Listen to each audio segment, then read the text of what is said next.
Gracias. Tiene la palabra asambleísta Miguel Moreta. Gracias, presidenta, colegas legisladores. En el artículo 2 del proyecto de ley manifiesta que la Defensoría del Pueblo es parte de la función de transparencia y control social y ejerce control, protección, tutela y defensa de los derechos fundamentales. Y además agrega que es el organismo reconocido por el Estado ecuatoriano como la Institución Nacional de Derechos Humanos. ¿Cuánta exclusividad y cuánta exclusión? Porque claro, lo que dijo la Fundación Pachamama y otras que han defendido la vigencia de los derechos humanos ya saldrá sobrando y solo lo que diga la Defensoría del Pueblo será el reporte oficial de la situación de los derechos humanos en el Ecuador. ¿Se puede confiar en una Defensoría del Pueblo que ha hecho silencio absoluto ante la explotación del Yasuní, por ejemplo? Ante el injusto encauzamiento de los 10 del Luluncoto y que no ha dicho absolutamente nada. ¿Podemos confiar en esa Defensoría del Poder más que Defensoría del Pueblo? Yo creo que nadie puede confiar en esa Defensoría. En el artículo 6 del proyecto, en numeral 5, se establece que es atribución de la Defensoría elaborar informes y coordinar con la función ejecutiva su presentación ante los sistemas de protección internacional de derechos humanos, tales como órganos, comités y otros mecanismos de las Naciones Unidas, Estados americanos y otros de los que el Ecuador sea parte. ¿No les parece que existe un evidente conflicto de intereses? Por costumbre y tradición, los gobiernos han sido los abanderados de la violación de derechos humanos de sus ciudadanos. ¿O es que acaso no recuerdan hace 15 días a la ministra de Justicia pidiendo disculpas en sitio en la comunidad de Sarayacu por las afrentas cometidas? Claro, después vendrán otros ministros de otros gobiernos a pedir disculpas en otros sectores por las violaciones cometidas en este gobierno. Siguiendo en el mismo artículo 6, en numeral 9, al hablar de la atribución a la Defensoría del Pueblo, dice: emitir medidas de cumplimiento obligatorio e inmediato en materia de protección de derechos fundamentales y solicitar la sanción ante la autoridad competente por su incumplimiento. Pero no se habla del debido proceso. Aquí se está violentando lo que establece la letra K, el numeral 7, el artículo 76, que dice que no se pueden establecer tribunales de excepción y que en todo ajusticiamiento se observará el principio del debido proceso. En el artículo 7 se habla de garantías de independencia y dice: la Defensoría del Pueblo gozará de independencia y autonomía para el cumplimiento de sus funciones. Para el efecto se garantizará al menos lo siguiente: ninguna función, órgano ni entidad del Estado podrá interferir en el ejercicio de sus competencias constitucionales y legales. Sin embargo, vemos cómo en este mamotreto de ley a la Defensoría del Pueblo sí se le permite, en cambio, interferir con la función judicial, con la función del servicio exterior, con la función de la Fiscalía, etcétera, etcétera.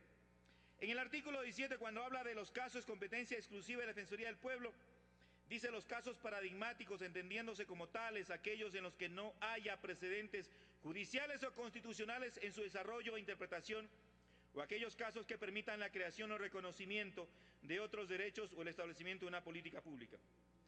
La atribución consagrada en el numeral 1 de este proyecto es excesiva, discrecional e irracional. La Defensoría Pública no es ni Corte Nacional de Justicia ni Corte Constitucional para pretender tener competencia exclusiva sobre los mal denominados casos paradigmáticos. Incluso esta disposición daría a entender que este organismo desarrollaría precedentes judiciales o constitucionales en materia de derechos. Consideramos que no tiene competencia para desarrollar jurisprudencia. Y hay que definir claramente cuál es el rol de la Defensoría. Es patrocinio, es defensa, no es juzgamiento, no es ajusticiamiento, no es control. El 6 del artículo 17 dice, en cambio, que las peticiones de vigilancia y el debido proceso en casos en que se encuentren tramitándose por las máximas autoridades o funciones del Estado, tanto en los ámbitos administrativos como jurisdiccionales. Para ejercer esta competencia es necesario que el defensor del pueblo no tenga compromisos con las funciones del Estado. Pero ustedes saben que el diseño constitucional lamentablemente crea un cordón umbilical entre el Consejo de Participación Ciudadana y a su vez con la función ejecutiva. Y claro, carece de esa independencia, que sería plausible, que sería bueno, pero que no la tiene. Cuando se habla en el artículo 18 de la aprobación de la Defensoría o Defensor del Pueblo, esto constituye una verdadera aberración, un verdadero galimatías tener que pedir permiso para ejercer los derechos que la Constitución dice en el numeral 4 del artículo 11. Ninguna norma jurídica podrá restringir el contenido de los derechos ni de las garantías constitucionales. Yo no sé si al momento de presentar este proyecto, este señor se acordó de revisar la Constitución y la Comisión hizo lo propio. Me parece que les falta absoluta profundidad de revisión constitucional para poder procesar este trámite. En el artículo 19 dice, enumera los procesos de protección de derechos en los cuales la Defensoría del Pueblo va a tener injerencia.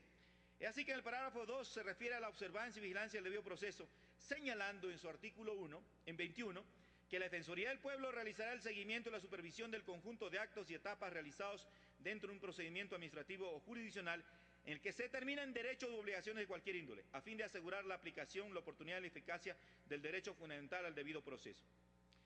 Dice, el artículo 215, numeral 4 de la Constitución, ciertamente faculta a la Defensoría del Pueblo a ejercer y promover la vigilancia del debido proceso, pero eso no significa intromisión en todas las contiendas ni en todas las instancias. Recuérdese que el Consejo de la Judicatura tiene los delegados provinciales que son encargados de vigilar sobre el cabal cumplimiento de funciones de los operadores y servidores de justicia.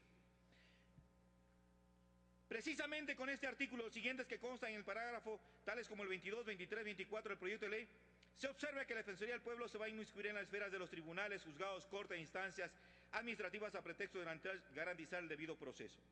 Siguiendo el mismo capítulo 2 del parágrafo 3 se refiere a la investigación defensorial y el artículo 25 indica que la Defensoría podrá realizar una investigación con la finalidad de determinar la existencia de amenaza o violación de un derecho fundamental, señalando el artículo 26 que si se encuentran indicios de la existencia de un delito, lo pondrá en conocimiento de las autoridades competentes. Ustedes saben que quienes tienen que encargarse de la investigación del indicio de existencia de un delito es la Fiscalía General de la Nación. A ellos les corresponde, no a la Defensoría Pública. Y en el artículo 47 se señala que los informes generales cada año la Defensoría del Pueblo elaborará un informe sobre la situación general de los derechos fundamentales en el país, así como de las y los ecuatorianos en el exterior, en los países donde tenga representación, mismo que será remitido a la Asamblea Nacional. Consideramos que la Defensoría del Pueblo, al ser dependiente del Poder Ejecutivo, emitirá informes sesgados sobre la situación general de los derechos fundamentales en el país. Es obvio que jamás dirá que el gobierno nacional ha conculcado derechos, ha cometido violaciones, ha cometido abusos, ha cometido vejámenes.